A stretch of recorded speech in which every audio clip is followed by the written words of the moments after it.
Hey guys, this is Ryan Scribner, co-founder of investingsimple.com, and in today's video I'm going to be showing you how to set up and use Zelle for the first time using both a direct bank integration as well as the separate Zelle app. Let's start off by talking about the Zelle partner list. If you visit zellepay.com/get-started, you will see an alphabetical clickable list of all of the financial institutions out there that currently have a direct Zelle integration. So the very first thing I'd recommend doing is visiting this website and clicking on a given letter to see if your financial institution has that direct Zelle integration. It's going to be easiest to use Zelle in this manner. At this point in time, over 2,000 different financial institutions have partnered with Zelle, so odds are that if you use a major bank, it's probably already there. For example's sake here, we're going to click on the letter B and we're going to look for Bank of America because that is going to be the bank account that I'm using to set up with Zelle. Here we are inside of the Bank of America account for one of my LLCs, and I'm going to show you how to enroll in Zelle, but you could also do this from the website in most cases. However, you might find the app is a better overall user experience. Look for something about paying or sending money to somebody, and it's going to be in a different location for each app. In this case here, we're going to click on Pay and Transfer, and once we do that, we can see smack dab in the top middle, we have the option for Zelle to send or receive money. We're going to click on that, and this is going to begin the Zelle enrollment.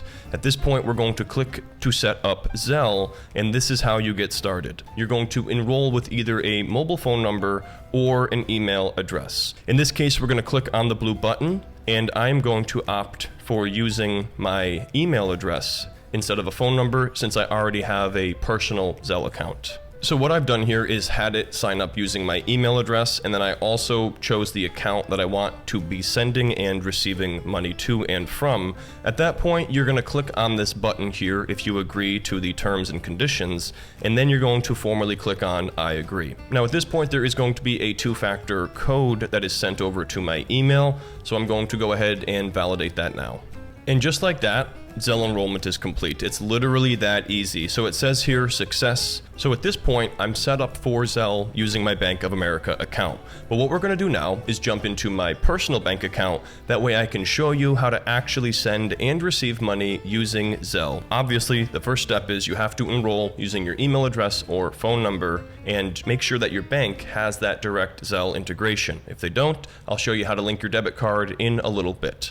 After you enroll, you're going to want to locate the account that you want to send your Zelle payment from, because most of us have multiple bank accounts these days, even within the same financial institution. Once you locate the correct account, you're going to click on the Zelle button, and you're going to see three options. You can send, request, and split.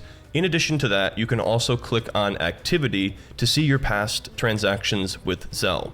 Now, once you click on Send, a list of your contacts in your phone is going to automatically show up.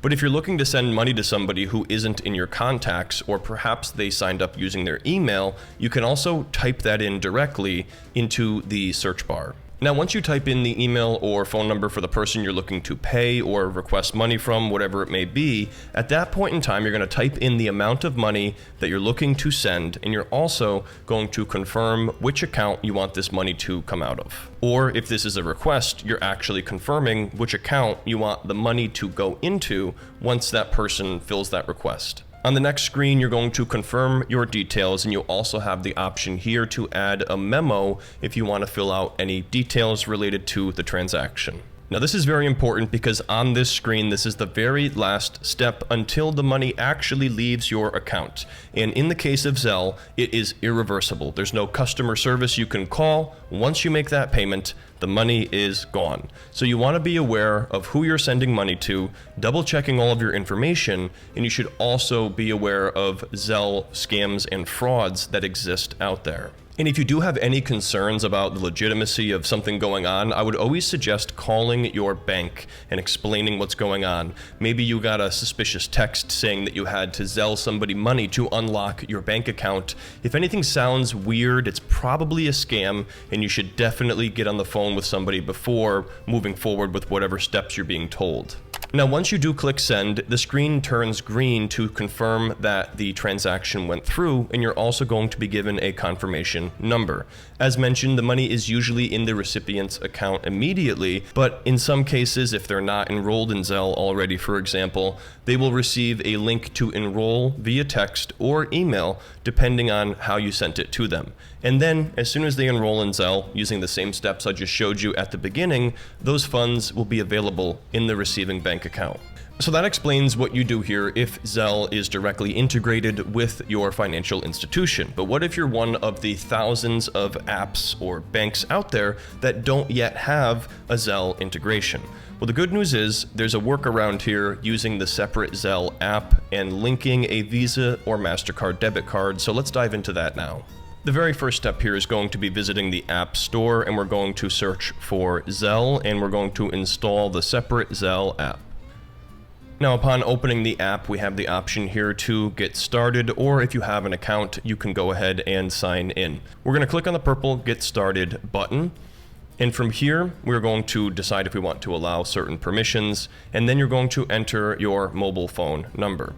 Now, as mentioned before, by doing this with the phone number that you have already, you may unlink it from your former Zelle connection if you've already done it in the past, but for demonstration purposes, I'm going to do it anyway. So I'm going to start off by typing in my mobile number, and then I'm going to click continue. From here, we have some different things to agree to about how Zelle is going to be using our personal data and how they also are taking steps to keep our money safe. After you read these things over yourself, decide whether or not you agree and click on the purple continue button. Now, at this point, you do have the option to search for your bank, and I want to show you what happens here because this is another way to tell whether or not you have a direct Zelle integration with your financial institution. So if we type in, for example, Bank of America, which I showed you earlier, and after clicking on Bank of America, it says you've got Zelle already in your banking app. You can easily send and receive money right through that app. So that's pretty much how it's telling you to do it. So if you have any doubt in your mind, that's the best way to do it.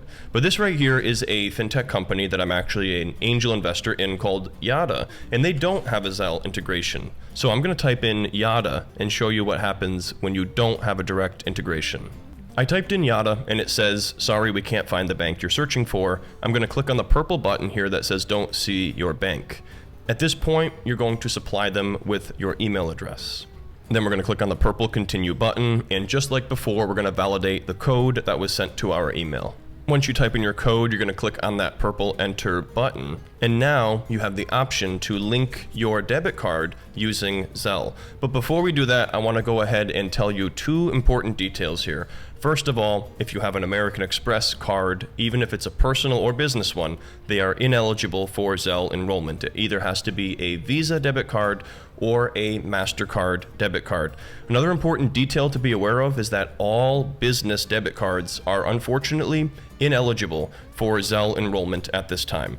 So if you are a business owner or you have business bank accounts that you're looking to use Zelle with, your only option is to use the direct integration like I showed you earlier, and you just unfortunately can't use your debit card at this point in time. In addition to that, prepaid cards are ineligible as they're often not linked to actual bank accounts, and credit cards are also ineligible for Zelle enrollment. But beyond that, it's fair game, and all you have to do is obviously enter the information on your debit card, and then you can send and receive money using Zelle right to that debit card, and it'll go right to your bank account, even though there's not a direct integration. So once you type that information in, you're going to click on the purple continue button, and you're also at this point going to fill out your billing address. Once you fill that out, you're going to click on the purple continue button. And just like that, you've linked your debit card to your Zelle account. Now, if you run into any issues, you might want to explore whether or not you're trying to use a business debit card or something like that, and make sure you're not using a prepaid card as well. But for the most part, this should work just like the steps we showed you. The last thing I want to cover here is daily limits for Zelle, and it's often at the discretion of financial institutions. So in my case with my personal bank account, that is a $500 per day limit that I can send, but there's not a limit on the receiving side. However, many other bank accounts out there have a $2,500 daily sending limit. So in most cases, it's $500 to $2,500 per day. Somewhere within there is how much money you can send using Zelle. But anyways, guys, that's going to wrap up this quick tutorial. I hope you enjoyed it. If you're looking to learn more, make sure you subscribe and hit that bell for future notifications. I do have a book out there as well, From Side Hustle to Main Hustle to Millionaire, which is a step-by-step guide on getting your very own side hustle up and running, following in my footsteps. Thanks for tuning in, guys, and I'll see you next time.